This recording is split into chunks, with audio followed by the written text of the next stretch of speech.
So today we have a short video about what size team. This is as a result of a request on our learning channel from one of our subscribers. So what size team? Before we delve into some of the theory for that, it's probably worth reflecting on where you have seen groups of people together and just think about that. A simple example, although I know a meeting isn't a team, but think of a meeting where the number of people is 3 to 5 and how effective that meeting is. And think of one where you got 20 or more people in a meeting and how effective that meeting is.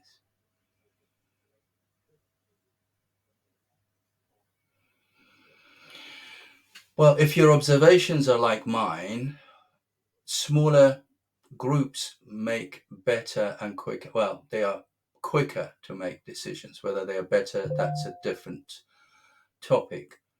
And also, when we have larger groups, what normally happens, you see that that group naturally breaks into smaller groups to have discussions and come up with ideas. So we also see this in sports. So if we look at sports teams, we'll see that small teams are, so sports typically have small team members in them. So basketball around 5, and then you get football around 11. But even that is, if you like, divided into groups, defenders, attackers, midfield, and so on.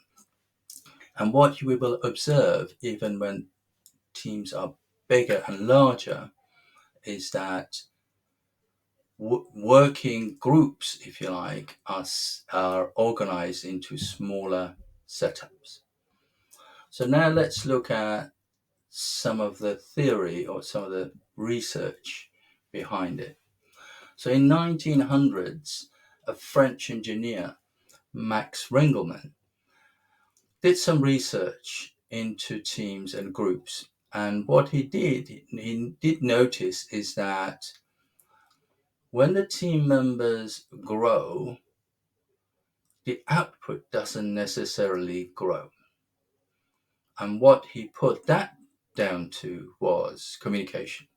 He said, oh, because there's a lot of communications happening and therefore that sort of has an impact.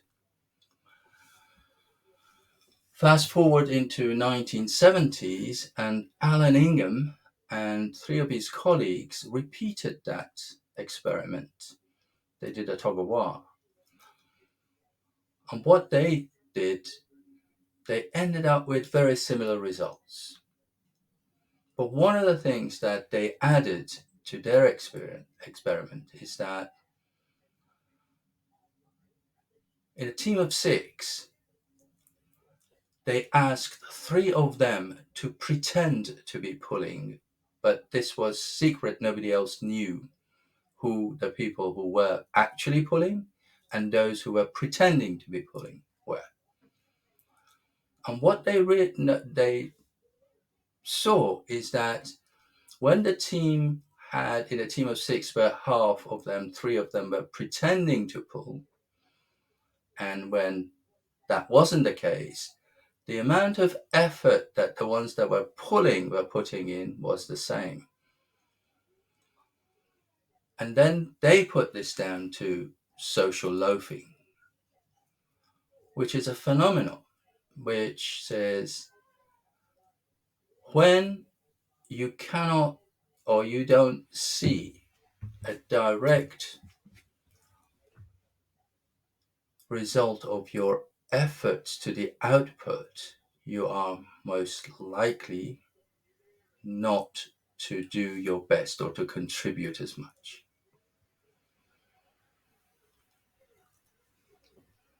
So when you feel less responsible for the output, you put in less effort. So that's one set of research and data.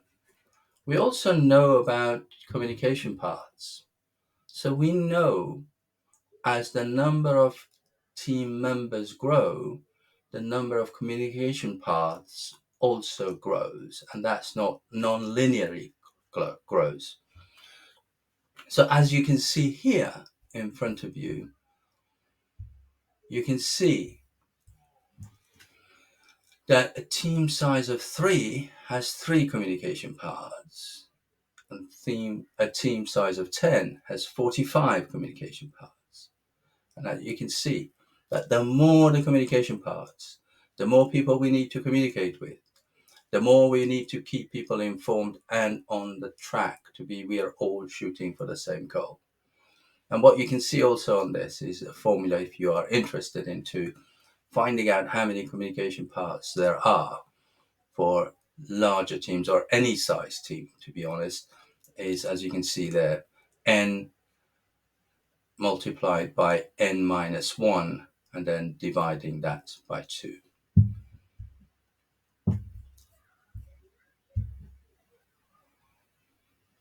So what have we seen or learned is that large teams increase the coordination costs. We need to coordinate the people within the team more, and it takes more time to do that, and therefore more cost. We also know, due to the social loafing, is that when the team grows, larger teams reduce the delivery rate because people are less connected or see their effort less connected to the output. Therefore, they would put less effort in. So let's now look at what the Agile frameworks tell us. So we know Scrum suggests team size of less than 10. That doesn't mean you need to have 10. It says less than 10. So 3 to 5 is really actually a good size. Scaled Agile framework has got the same guidance in it as well. So we know that small teams are more effective.